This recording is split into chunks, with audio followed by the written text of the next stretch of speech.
নমস্কার বন্ধুরা, তো Realme 10 Pro বলে যে স্মার্টফোনটা জাস্ট রিসেন্টলি লঞ্চ হয়েছে আর অলরেডি Realme 11 Pro স্মার্টফোনটা বিভিন্ন দেশের সার্টিফিকেশন সাইটে এসে গেছে। তবে হ্যাঁ, ইন্ডিয়া যে BIS সার্টিফিকেশন সাইট সেখানে আসেনি। তার মানে ফোনটা সর্বপ্রথম ইন্টারন্যাশনাল মার্কেটে লঞ্চ হবে, তারপর এটা ইন্ডিয়া, বাংলাদেশ, পাকিস্তান এইসব জায়গায় লঞ্চ হবে। তো এই জন্য এই ভিডিওতে আমি আপনাকে জানাবো এই যে 11 Pro বলে যে স্মার্টফোনটা আসতে চলেছে এটার ফুল স্পেসিফিকেশন, প্রাইস আর যে দামে আসবে সেই দামে আপনাকে এটা নেওয়া উচিত নাকি অন্য ফোন চুজ করা উচিত, এই ভিডিওতে আমরা এটা সম্বন্ধে আলোচনা করব। তো চলুন শুরু করছি ভিডিওটা কোনো সময় নষ্ট না করে। আপনি যদি গ্যাজেটাল বাংলা চ্যানেলে প্রথমবার আসেন আর একটা বাংলা টেক ভিডিও ডেইলি দেখতে চান তাহলে গ্যাজেটাল বাংলা চ্যানেলটা সাবস্ক্রাইব অবশ্যই করে নেবেন। তো প্রথমে আমরা আলোচনা করব এই স্মার্টফোনটার ডিজাইন সম্বন্ধে। তো আমি এখনো পর্যন্ত যেরকম খবর পেয়েছি এর যে পেছন দিকে স্মার্টফোনের ডিজাইনটা সেটা যে অরিজিনাল Realme 10 Pro প্রায় সেটার মতোই থাকবে। তার মানে ধরে নিন ডিজাইনের দিক থেকে খুব একটা চেঞ্জেস আপনি পাবেন না। এই স্মার্টফোনটা থিকনেস হবে 8 মিলিমিটারের আশেপাশে আর ওয়েট হবে 180 গ্রামের আশেপাশে। আর এরও পেছন দিকে আপনার থাকবে গ্লসি টাইপের প্লাস্টিক ব্যাক কভার। ডিসপ্লের দিক থেকে আপনি এতে পাবেন 6.4 inch full HD plus 90 hertz super AMOLED display, তার সঙ্গে 360 হার্জের টাচ সামলিং রেট, 1200 হার্জের ইনস্ট্যান্ট টাচ সামলিং রেট, 1000 নিটসের brightness, 20:9 aspect ratio, 92% screen to body ratio, 1920 হার্জের PWM ডিমিং রেট, আর তার সঙ্গে ডিসপ্লের যে সার্টিফিকেশন সেটা হলো HDR10 এর সার্টিফিকেশন। তার মানে সোজা কথা বলতে গেলে প্রাইস পয়েন্টের হিসেবে যে ডিসপ্লেটা খুবই ভালো কোয়ালিটি ডিসপ্লে। তাছাড়া এই যে ডিসপ্লেটা অনেকটা Realme 9 Pro Plus এর মতোই। প্রসেসরের দিক থেকে বলছে যে এতে আপনি পাবেন Dimensity 920 প্রসেসর, যেটা অবভিয়াসলি প্রাইস পয়েন্টের হিসাবে একটা খুবই ভালো 5G প্রসেসর। আর তার সঙ্গে Realme তরফ থেকে আসে একটা কুলিং সিস্টেমও পাবেন। ক্যামেরার দিক থেকে আছে 64, 2.2 এর রিয়ার ক্যামেরা, তার সঙ্গে 16 মেগাপিক্সেলের সেলফি। এই যে 64 মেগাপিক্সেল যে রিয়ার ক্যামেরা ওটার সঙ্গে আপনি OIS এর অপশন ডেফিনেটলি পাবেন।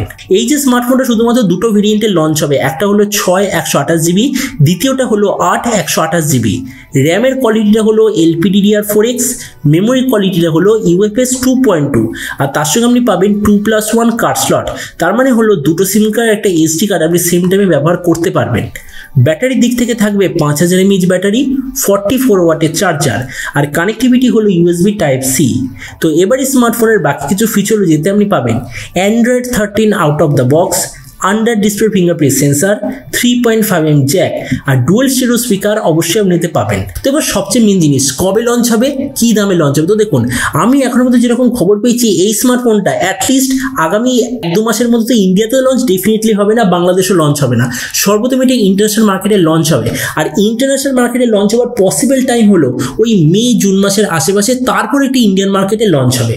আর এরপর আমি যদি প্রাইস সম্বন্ধে বলি, তো দেখুন আমরা এটাই লক্ষ্য করেছি যে এই যে প্রো যে Realme এডিশনটা সববার ইন্ডিয়ান টাকা অনুযায়ী 20,000 টাকার নিচে লঞ্চ হয়। আর আপনি যদি বাংলাদেশ থেকে দেখে থাকেন তাহলে বাংলাদেশ এটা লঞ্চ হওয়ার কথা 30,000 টাকার নিচে, মানে ধরে নিন এক্স্যাক্টলি 20,000 ইন্ডিয়ান টাকা বা 30,000 বাংলাদেশি টাকা লঞ্চ হবে। তো এবার সব ভিডিওর মধ্যে এখানে আপনাকে জানাবো এই যে Realme 11 Pro যে আসতে চলেছে, তো এই দামে আপনাকে এটা নেওয়া উচিত নাকি অন্য ফোন নেওয়া উচিত। তো দেখুন এটার উত্তর আমি ইন্ডিয়ান টাকা অনুযায়ী দিচ্ছি।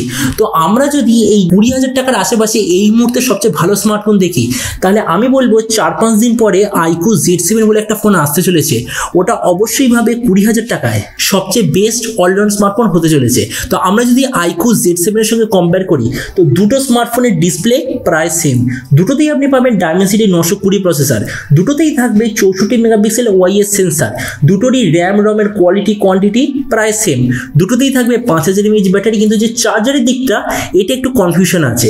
তাছাড়া দুটোতেই ডুয়াল স্টেরিও স্পিকার, Android 13 এইসব স্পেসিফিকেশন আপনি পাবেন। মানে এবার ডিপেন্ড করবে ব্র্যান্ড ভ্যালুর উপর, মানে আপনি কোন ব্র্যান্ডের সঙ্গে যেতে চান।